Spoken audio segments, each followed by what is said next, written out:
Mauritanie, reconnaissance de la carte complète du Maroc.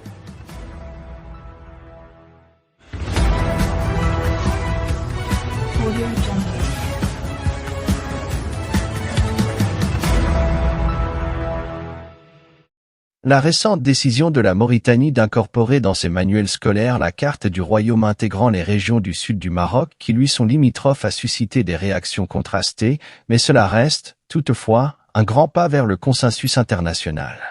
Officiellement approuvée par le ministère de l'Éducation de la Mauritanie, cette carte montre le Maroc, y compris sa région du Sahara, une représentation géographique conforme à la vision marocaine et cohérente avec le droit international qui ne reconnaît pas la fantomatique pseudo-république arabe sahraoui démocratique. Cette intégration a été largement célébrée parmi les internautes marocains, qui voient en cette démarche une reconnaissance de la souveraineté marocaine sur ces provinces du Sud. D'un autre côté, cette initiative a provoqué la rage et l'indignation des mercenaires aux ordres d'Alger, qui perçoivent cet acte comme une trahison de la part de la Mauritanie, jusqu'alors considérée comme neutre dans le conflit et malheureux pays voisin de l'Algérie, le sponsor traditionnel des séparatistes du Polisario et créateur d'un conflit qui n'a que trop duré. La diffusion de la carte sur les plateformes de réseaux sociaux a d'un autre côté, en outre, exacerbé les tensions. Tous ceux qui peuvent s'apparenter à des sympathisants de la barbarie, terrorisme, banditisme et mercenariat ont exprimé leur frustration en accusant la Mauritanie de les avoir trahis. Pourtant, cette action intervient dans un contexte dans lequel le soutien international au plan d'autonomie proposé par le Maroc pour le Sahara est de plus en plus manifeste, comme l'a récemment réitéré Pedro Sánchez, le président du gouvernement espagnol. En effet, en réponse à une interrogation posée par un député espagnol, le Premier ministre Pedro Sánchez a souligné que la position de Madrid concernant le Sahara marocain était en totale conformité avec le droit international. Le président du gouvernement espagnol, dans une réponse écrite, a réaffirmé son appui à la souveraineté du Maroc sur le Sahara, répondait, là, à une question posée par le député espagnol Inarritu Garcia. L'exécutif espagnol, faisant référence à la déclaration conjointe adoptée le 7 avril 2022 lors de la rencontre entre le roi Mohamed VI et Pedro Sánchez, ainsi qu'à la déclaration du 2 février 2023 lors de la 12e réunion de haut niveau entre l'Espagne et le Maroc à Rabat. Ceci dit, la Mauritanie, par ce changement de position, semble donc s'être alignée sur cette dynamique internationale, bien que cela suscite des tensions avec les mercenaires aux ordres d'Alger.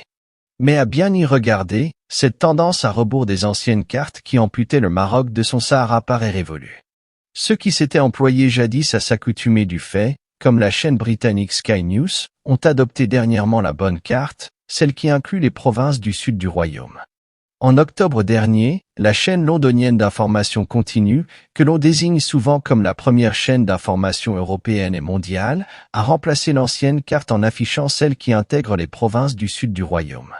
Elle avait opéré un revirement cartographique qui a fait vibrer le cœur du Maroc. Abandonnant les vestiges d'une ère révolue où le Sahara marocain était relégué au rang de territoire fantôme sur les atlas internationaux. Sky News a finalement embrassé la réalité, adoptant la carte du Maroc dans sa totalité glorieuse, province du Sud comprise. Mais cet élan de révision historique n'est pas isolé dans le paysage médiatique. Il suit le sillage tracé par la BBC, qui déjà, fin août 2021, avait déjà pris le parti de l'histoire en publiant une carte officielle du Maroc, Sahara inclus. Ces évolutions cartographiques ne sont pas de simples erreurs de navigation, mais des signaux forts d'un changement de cap dans la reconnaissance internationale de la souveraineté marocaine sur ces provinces du Sud. Alors que les vents de la diplomatie soufflent en faveur du Maroc, avec les États-Unis et Israël ayant déjà hissé le drapeau de la reconnaissance sur le Sahara marocain, les rumeurs bruissent que le Royaume-Uni pourrait bientôt rejoindre cette confrérie de la clairvoyance géopolitique. En effet, dans le grand théâtre des nations, la Grande-Bretagne et la Mauritanie qui viennent de donner le la, à une symphonie de reconnaissance en entrant dans la danse et devrait bien préfigurer une nouvelle ère de consensus international autour du Maroc et de ses joyaux du Sud. Audio Jungle.